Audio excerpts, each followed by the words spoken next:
السلام علیکم، welcome to my channel. آج پھر ایک نئی ویڈیو کے ساتھ حاضر ہوں۔ آج وہ گھڑی بھی آن پہنچی تھی جب فجر اور سردار اذلان کا نکاح تھا۔ سردار جعفری کے گاؤں میں ہر طرف ہو کا عالم تھا۔ رات کے سائے گہرے ہوتے جا رہے تھے، سیاہی ہر طرف پھیل رہی تھی۔ اس گاؤں کی ہر گلی سنسان تاریک اندھیرے میں ڈوبی ہوئی تھی۔ اکا دکا گھروں کے آگے ٹیوب لائٹس جلی ہوئی تھی۔ آوارہ کتے بھونک رہے تھے جن کی وجہ سے وحشت سی چھائی ہوئی تھی۔ فجر اپنے تعلیم مکمل کرنے کے خوابوں کو چکنا چور ہوتے دیکھ اور پھر اپنے تاریک مستقبل کے بارے میں سوچ سوچ کر ہلکان ہو چکی تھی۔ یہ 1.25 ماہ اس نے جس اذیت میں کاٹا تھا، یہ اس کا دل ہی جانتا تھا۔ وہ اپنی ماں کی آغوش میں سسک رہی تھی۔ آج اس کی زندگی بدلنے والی تھی۔ اس نے کیا سوچا تھا اور اس کے ساتھ کیا ہونے جا رہا تھا؟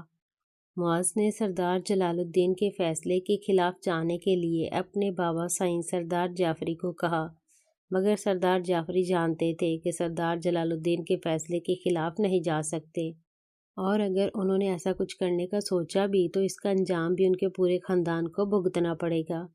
انہوں نے دور اندیشی سے کام لیا۔ آخر کو فجر ان کی بھی تو جان کا ٹکڑا تھا۔ اس فیصلے سے ان کا بھی دل دکھا تھا۔ وہ بھی سردار کے ساتھ ساتھ ایک نرم دل باپ تھے، مگر پنچایت کے فیصلے کے آگے بے بس تھے۔ دروازے پر کھٹکھٹاہٹ کی آواز سنائی دی۔ فجر نے اپنے والدین اور بھائی کی طرف مدد طلب نگاہوں سے دیکھا۔ بابا سائیں، بھیا، وہ لوگ مجھے لینے آ گئے۔ مجھے نہیں جانا کہیں بھی، مجھے آپ کے ساتھ رہنا ہے، وہ کپکپاتی آواز سے فریاد کرنے لگی۔ اس کی آنکھوں سے آنسو زاروں قطار بہہ رہے تھے۔ پلوشا نے بھیگی آنکھوں سے اسے دیکھتے ہوئے اس کی پیشانی پر آخری بوسہ دیا۔ فجر، مجھے معاف کر دینا۔ بابا سائیں کی قسم کے آگے میں ہار گیا۔ تمہارے لیے کوئی قدم نہیں اٹھا پایا۔ میں قصوروار ہوں اس سب کا، اور بھگتنا تمہیں پڑ رہا ہے۔ معاذ اس کے سامنے ہاتھ جوڑ کر بولا، نہیں بھائی، ایسا مت کریں۔ فجر نے اس کے جڑے ہوئے ہاتھوں پر اپنے ہاتھ رکھ کر اسے ایسا کرنے سے روک دیا۔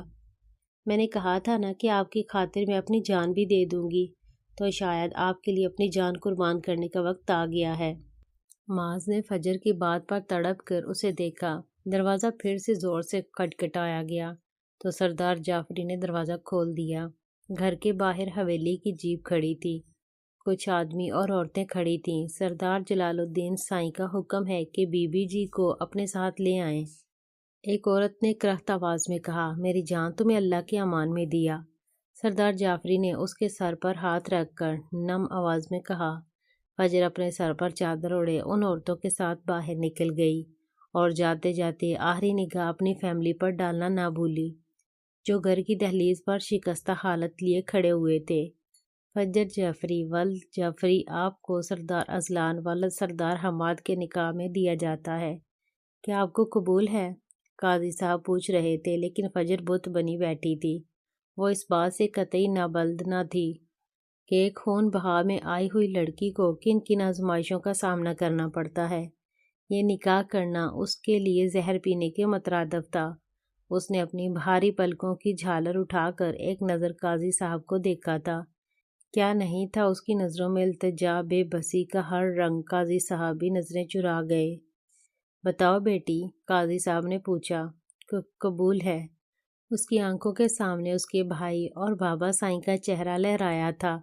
ان کی سلامتی کے لیے اسے اس زہر کا کڑوا تریاک پینا ہی تھا۔ اس نے اپنی کپکپاتی ہوئی آواز میں نکاح قبول کیا، مگر اس نے ایک بار بھی نظر اٹھا کر اپنی زندگی کے نئے مالک کو نہیں دیکھا، اور پھر دوسری طرف سے بھی اسی طرح ایجاب و قبول کے مراحل سے گزر کر وہ فجر جعفری سے فجر اذلان ہو گئی۔ آج ایک بار پھر ایک بہن قربان ہو گئی تھی۔ جاؤ، یہ پہن کر آؤ۔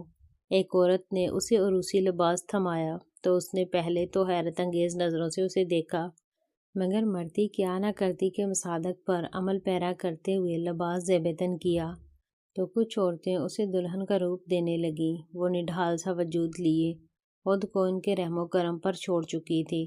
کچھ دیر بعد جب نظر اٹھا کر آئینے میں خود کو دیکھا، پل بھر کو ٹھٹک گئی۔ وہ خود کو پہچان ہی نہ پائی۔ کیا یہ میں ہوں؟ وہ ہلکی سی آواز میں منمنائی۔ آواز اتنی آہستہ تھی کہ اس کے اپنے کانوں تک بھی بمشکل سنائی دیا۔ اس زرق برق لباس نے اس کی جب ہی بدل کر رکھ دی تھی۔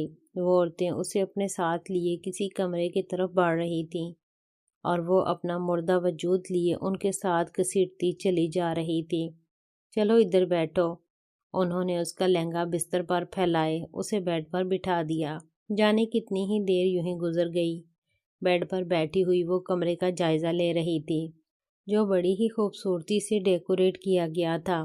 دیواروں پر آف وائٹ پینٹ کے ساتھ بلیو ٹچ دیا گیا تھا۔ ایک اور دیوار کی جگہ شیشے کا سلائیڈنگ ڈور تھا جو بالکنی میں کھلتا تھا۔ اس پر ڈارک بلو اور آف وائٹ رنگ کے ڈیزائنر پردے لگے تھے۔ سارا سامان حویلی کے باقی سامان کی طرح پرانی طرز کی بجائے جدید طرز کا قیمتی اور خوبصورت تھا۔ ہر چیز سے سامنے والے کی پسند اور حیثیت کا اندازہ لگایا جا سکتا تھا۔ کنگ سائیڈ بیڈ پر وہ پچھلے 1 گھنٹے سے بیٹھی تھی۔ دلہن کے روپ میں وہ بے انتہا خوبصورت لگ رہی تھی۔ رونے کی وجہ سے ناک اور آنکھیں سرخ ہو رہی تھیں۔ خون بہا میں آنے والی لڑکی کے ساتھ ایسا نرم سلوک اور اسے اتنے شاہانہ کمرے میں عزت سے بٹھانے کے پیچھے ان کا کار فرما مقاصد سے الجھتی ہوئی وہ سوچوں کے تانے بانے بننے میں مصروف تھی۔ چہرے پر الجھنوں کے آثار نمایاں تھے۔ شام سے وہ اپنے نازک وجود پر اتنے بھاری کپڑے اور زیور کا بوجھ برداشت کر رہی تھی۔ بھوک تو جیسے مر گئی تھی، اپنی سوچوں میں گم تھی، جب دروازہ کھلنے کی آواز پر چونک کر سیدھی ہو گئی۔ گھونگھٹ کو اور زیادہ لمبا کھینچ لیا۔ دایاں ہاتھ دل پر رکھ کر بڑھتی اور گھٹتی ہوئی دھڑکنوں کو قابو کرنے کی جدوجہد کرنے کی کوشش کرنے لگی۔ وہ دروازہ بند کر کے بیڈ کے قریب آیا۔ تم میرے بیڈ پر کیا کر رہی ہو؟ ایک گرجدار آواز سنائی دی تو فجر نے گھونگھٹ پلٹ دیا۔ وہ کوئی ان پڑھ لڑکی نہیں تھی جو یوں کسی سے دب جاتی، خواہ سامنے اس کا نیا مجازی خدا ہی کیوں نہ ہو۔ وہ آنکھیں کھولے اسے تند نظروں سے دیکھنے لگی۔ میری گڑیا کو دیکھا ہے؟ وہ زمین پر گری ہوئی ایک گڑیا کی طرف اشارہ کر کے بولا۔ فجر نے اس کے اشارے کے تعاقب میں دیکھا۔ جب میری گڑیا میری بات نہیں مانتی میں ایسی اس کا بازو توڑ دیتا یا ٹانگ۔ وہ گھڑتے ہوئے سخت گیر لہجے میں بولا، اگر تم نے میری بات نہ مانی تو میں تمہارے ساتھ بھی ایسا ہی کروں گا۔ وہ انگلی اٹھا کر وارننگ دیتے انداز میں بولا۔ اس کی بات پر فجر کی آنکھوں کی پتلیاں حیرت سے پھیلیں۔ اماں صاحب نے کہا ہے اب سے تم میری نئی گڑیا ہو۔ وہ پرانی والی تو خراب ہو گئی نا، اب میں تم سے کھیلوں گا۔ وہ چلتے ہوئے اس کے پاس آیا۔ جیسے جیسے وہ اس کے پاس آتا جا رہا تھا، فجر اپنا ڈھیلا وجود گھسیٹتی ہوئی بیڈ کے کراؤن سے جا لگی۔ اس کے ہلنے سے اس کی چوڑیوں اور پائل کی جھنکار سے پورا کمرہ جھنجھنا اٹھا۔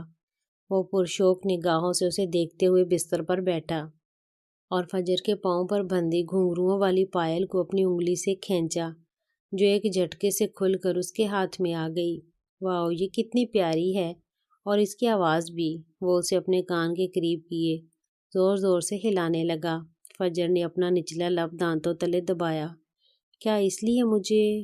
وہ اپنی قسمت پر ماتم کنا ہوئی اور دھندلائی ہوئی آنکھوں سے سامنے بیٹھے شخص کو دیکھا جو سفید کھدر کی شلوار قمیض پر سیاہ واسکٹ پہنے اپنی سحر انگیز شخصیت سے کسی کو بھی اپنا دیوانہ بنانے کا ہنر رکھتا تھا، مگر دماغ سے یہ سوچتے ہی اسے اپنے اعصاب شل ہوتے ہوئے محسوس ہوئے۔ گڑیا، اس نے فجر کو کھوئے ہوئے دیکھا تو مخاطب کیا۔ فجر نے اپنے خیالوں کو جھٹکا اور چونک کر اسے دیکھا۔